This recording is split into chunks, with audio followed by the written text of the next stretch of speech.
collection Celsius.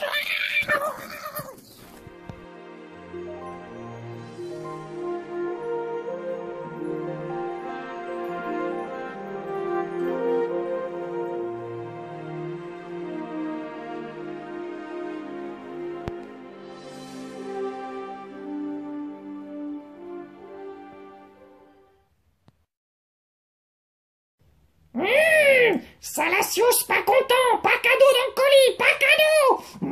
Où êtes-vous? Oui, alors, hey, tu vas te calmer.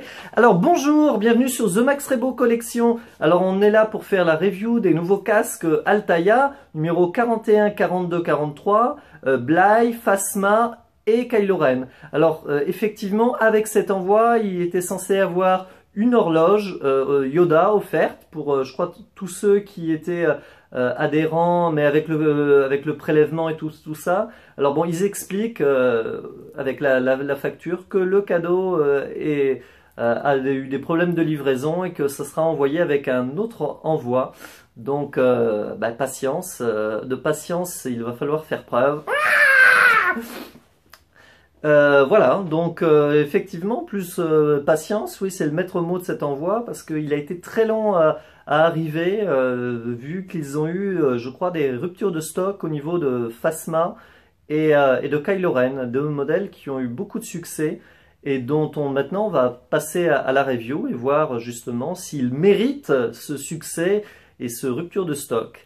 Allez, merci de regarder cette vidéo et n'hésitez pas à dire dans vos commentaires ce que vous pensez de ces casques et si vous êtes d'accord avec ma review. Salut! Premier objet de ce nouvel envoi, il s'agit du commandant clone Bly. Alors c'est le numéro 41 de la collection. Il s'agit du commandant clone, donc il arbore une armure de Clone Trooper phase 2. Qui accompagne le Jedi Aya Sekura sur la planète Felucia, si je ne dis pas de bêtises. Enfin, n'hésitez pas à me reprendre d'ailleurs dans les commentaires. Le casque est plutôt réussi. La couleur jaune est assez vive et assez sympa. Vous avez donc des petits défauts appliqués sur le casque. Là c'est ce petit piqueté noir, des petites rayures aussi tout autour du casque pour montrer que le clone a crapahuté dans la jungle et a subi pas mal de dommages. Bon, il est quand même d'ailleurs de ce côté un peu dommage que malgré ces petits détails, le tout est un aspect quand même bien trop neuf. Bon, n'hésitez pas à y appliquer une patine pour vieillir un peu le casque et qu'il ait moins cet aspect sorti d'usine. Toujours est-il que petit plus du personnage, la visière, c'est cette paire de jumelles qui peut se soulever. J'avais peur qu'elle soit fixe, mais non, vous pouvez le mettre avec ou sans. Alors le problème c'est que sans jumelles, vous repérez là, il y a une petite démarcation entre les deux lignes du casque qui est assez disgracieuse, mais bon, qui est relativement discrète. Surtout que l'originalité de ce casque, c'est justement ces jumelles. Donc je ne vous saurais trop vous conseiller de les laisser. C'est un très beau casque.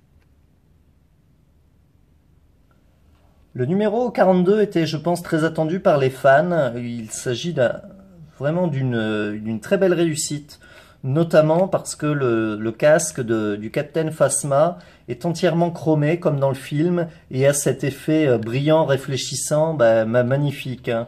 Ils auraient pu très bien faire quelque chose de beaucoup plus simple en gris, qui aurait pas été terrible, un peu comme les figurines Hasbro. Or là, vraiment...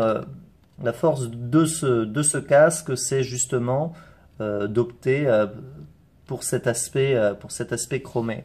Alors, comme pour le précédent casque, celui du Stormtrooper, la ligne de démarcation là, qui sépare les deux parties du casque est un peu trop visible, même si ça passe, avouons-le, beaucoup mieux que pour le casque du clone standard. Je dois dire que je ne suis vraiment pas déçu de ce casque et je conseille à tout le monde de le prendre s'il est encore disponible. Mais c'est vraiment un très beau modèle. Troisième pièce qui clôt cet envoi, donc le numéro 43, il s'agit de Kylo Ren. Ce casque, je pense, était très attendu par les fans. Il est, avouons-le, assez réussi. Il est très sympa même. Alors, on peut discuter effectivement sur la notion de casque, vu que là, il est quand même pas mal caché par la capuche. Une grande partie du casque nous est occultée. Après, je dois dire que bon, l'essentiel y est, hein, l'aspect métallique brillant, chromé là qui entoure la visière du casque est plutôt sympa et réussi.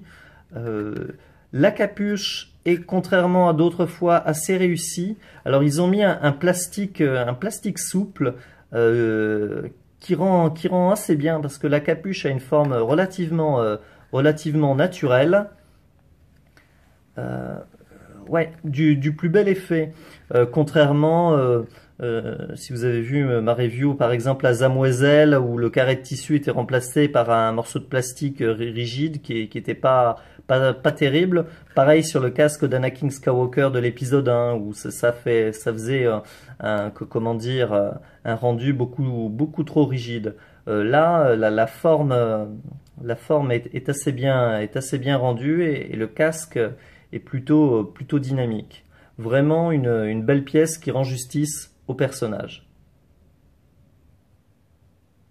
Chacun des casques est accompagné, comme à son habitude, du traditionnel fascicule.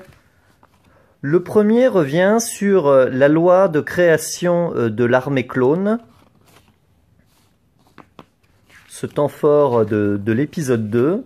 Vous avez ensuite un double poster sur le casque du commandant Bly. Et pour finir, tout un article sur la création de l'armée clone et les installations de Kamino.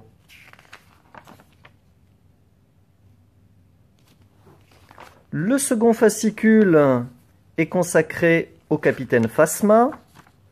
Il revient sur toute la mission de fin d'épisode 7 d'infiltration de la base Starkiller par Han Solo, Chewbacca, Rey et Finn. Vous avez ensuite un double poster avec les spécificités techniques du casque, et à chaque fois de nombreuses belles photos et des choses que je n'avais pas vues avant sur l'épisode 7. Comme là, vous avez quelques-uns des sénateurs de Osnian Pram, la planète détruite dans le film qui abritait le nouveau Sénat galactique. Et le dernier fascicule est consacré à Kylo Ren. Il commence par l'offensive au château de Maz Kanata, donc sur la planète Takodana, la capture de Rey.